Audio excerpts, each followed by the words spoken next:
इन 5 परिस्थितियों में हमेशा इंसान को चुप रहना चाहिए।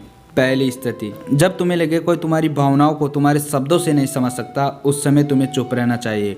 अक्सर हम लोगों को अपनी दुख परेशानियां बताना शुरू कर देते हैं, जबकि हमारे आसपास रहने वाले ज़्यादातर लोगों को इससे कोई मतलब नहीं है कि हमारे जीवन में क्या गुजर रहा है।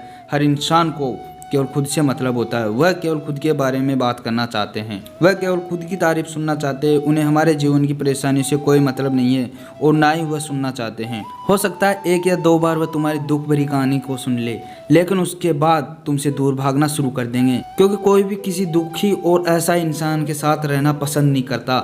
इसलिए कभी भी किसी ऐसे इंसान को अपनी परेशानी ना बताए जो तुम्हारी बातों को समझने की बजाय उनका मजाक बनाए और तुम्हारी मजबूरी का फ़ायदा उठाए। दूसरी स्थिति, जब तुम्हें यह पता ना हो कि किसी विशेष मौके पर क्या बोलना है या किसी विशेष घटना के बारे में आधा अधूरा ज्ञान ही हो, तो ऐसे मौक़ों पर हमेशा चुप रहना चाहिए। ऐसा इंसान जो आधा अधूरा ज्ञान होने के बाद भी उस विषय पर बात करता है, वह अक्सर ही मजाक का पात्र बनता है। इसलिए कभी भी आधी अधूरी और इधर उधर से मिलने वाली जानकारी के आधार पर लोगों को अपनी बात मनवाने की कोशिश ना करें। तीसरी स्थिति, जब कोई इंसान तुम्हारे सामने किसी तीसरे इंसान की बुराई कर रहा हो, तब ऐसी परिस्थिति में तुम्हें चुप रहना चाहिए।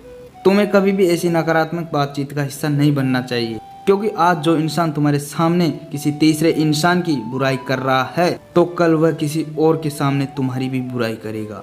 और इस बात की ज़्यादा संभावना है कि आज तुमने अगर उसके हाँ में हाँ मिला लिया, तो तीसरे इंसान की जो बुराई की है वह कल रिश्ते ठीक होने पर वो तीसरे इंसान से कहे कि तुमने उसके बारे में क्या कहा था, तब आपकी क्या ही इज्जत रह जाएगी। विचार करो।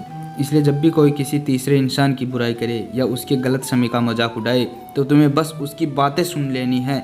आपको अपनी कोई भी राय वह नहीं रखनी है। चौथी स्थिति, जब कोई तुम्हारे ऊपर गुस्सा करे या तुम्हें अपमानित करने की कोशिश करे, तब ऐसी परिस्थिति में तुम चुप रहकर सामने वाले गुस्से को कम कर सकते हो और स्थिति को बिगड़ने से बचा सकते हो, क्योंकि क्रोध एक ऐसी मानसिक स्थिति है जो बुद्धि को हर लेती है। इस स्थिति में मनुष्य सोच विचार कर नहीं बोल पाता, जिसकी वजह से वह अभद्र अपशब्द व कड़वे वचन मुँह से निकलते हैं। लेकिन तुम्हारा हर परिस्थिति में चुप रहना भी ठीक नहीं है।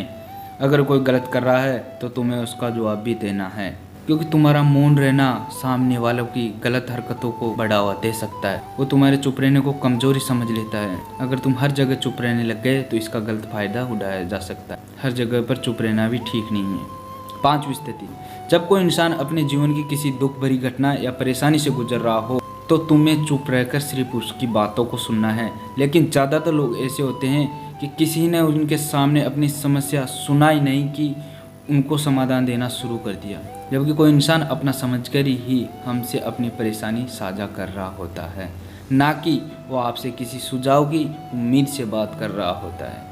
वह बस ये चाहता है कि हम उसकी पूरी बात को ध्यान से सुन ले। जब हम किसी की परिस्थिति को ध्यान से सुन लेते हैं तो उस इंसान को एक मानसिक व आत्मिक शांति मिलती है। उसे लगता है कि चलो किसी ने तो मेरी बात को समझा। परेशानी के समय में किसी इंसान को सांत्वना देने का सबसे अच्छा तरीका है कि हम बस उस इंसान की पूरी बात को ध्यान से सुन लें। जब हम लोगों की बातों को बिना उनकी बीच में रोके और बिना किसी सलाह दिए पूरे ध्यान से सुनते हैं, तो उनकी नज़रों में हमारे लिए मान और स्नेह का भाव पैदा हो जाता है। इसलिए जब अपनी परेशानी आपको बताए, तब उसकी बातों को ध्यान से सुनना है और जब तक तुमसे सलाह ना मांगे तो तुम्हें उन्हें किसी प्रकार की सलाह नहीं देनी। मेरी एक बात हमेशा याद रखना, जब तुम कम बोलते हो तो लोग तुम्हारी तरफ ज़्यादा आकर्षित होते हैं कि तुम क्या हो और क्या सोचते हो। तो दोस्तों, इन परिस्थितियों में आपको हमेशा शांत रहना है और कम बोलना है। अगर हमारा वीडियो आपको थोड़ा सा भी पसंद आया हो तो हमारे चैनल को सब्सक्राइब कीजिए और लाइक कीजिए, शेयर कीजिए। धन्यवाद। मिलते हैं नेक्स्ट वीडियो में। तब तक के लिए बाय।